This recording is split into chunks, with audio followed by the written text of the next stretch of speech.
selamat datang di video pembelajaran sosiologi. Kali ini, kita akan membahas materi penting tentang proses sosial dan interaksi sosial di masyarakat dengan contoh nyata dari peristiwa terkini, yaitu Gerakan Sosial Indonesia Gelap tahun 2025.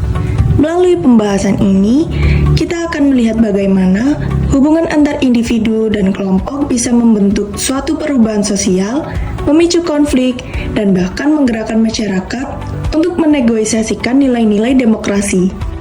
Kita akan masuk dalam bagian pertama, yaitu pengertian.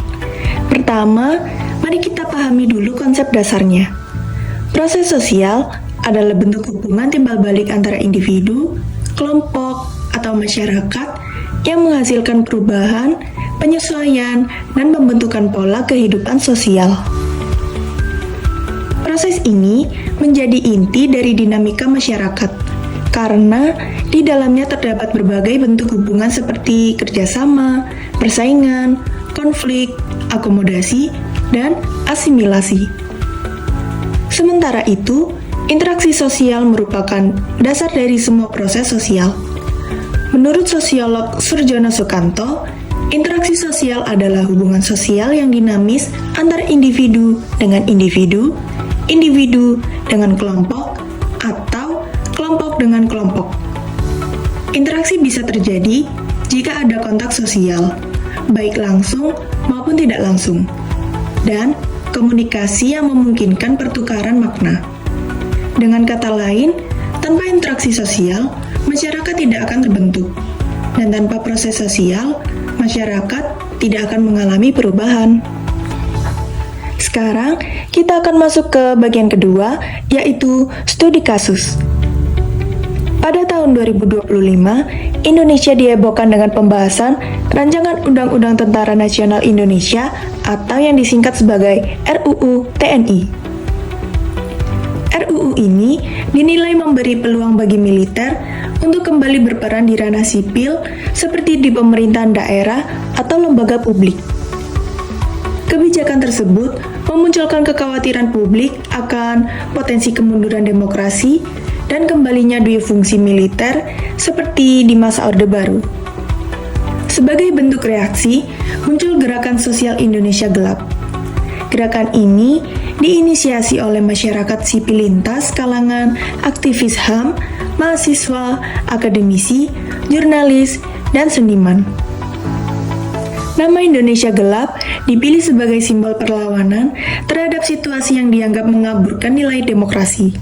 Gerakan ini bermula dari media sosial, terutama di X, Instagram, TikTok, dan lewat tagar hashtag Indonesia Gelap dan hashtag Tolak RUU TNI.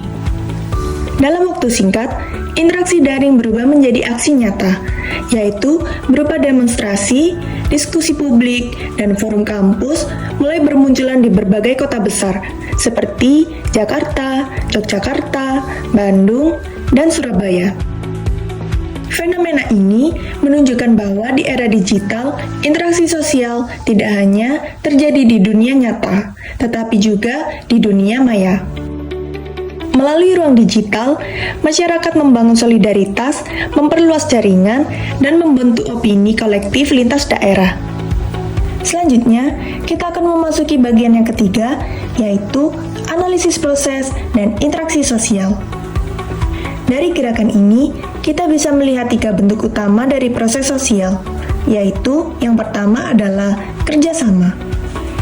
Individu dan kelompok dengan tujuan yang sama bekerja sama untuk menolak pasal-pasal yang dinilai berpotensi merugikan demokrasi. Solidaritas tumbuh dari jaringan mahasiswa, komunitas HAM, hingga media alternatif. Yang kedua adalah konflik sosial. Konflik muncul antara masyarakat sipil dan pemerintah karena perbedaan pandangan soal batas peran militer. Konflik ini bersifat ideologis, menampilkan benturan nilai antara stabilitas dan kebebasan sipil. Lalu yang ketiga adalah akomodasi.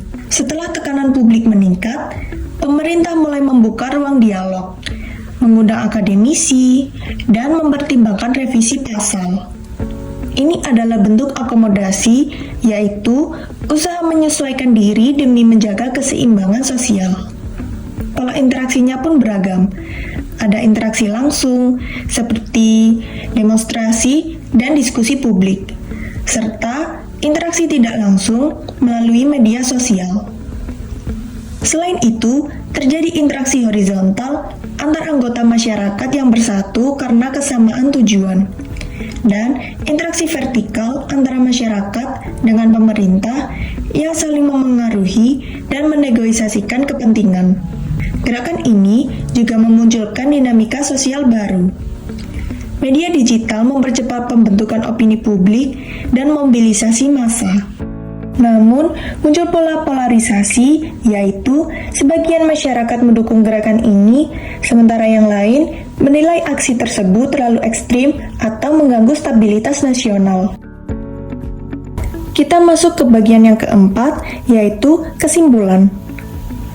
Dari studi kasus ini, dapat disimpulkan bahwa proses sosial dan interaksi sosial di masyarakat Indonesia bersifat dinamis dan sangat adaptif terhadap perkembangan zaman.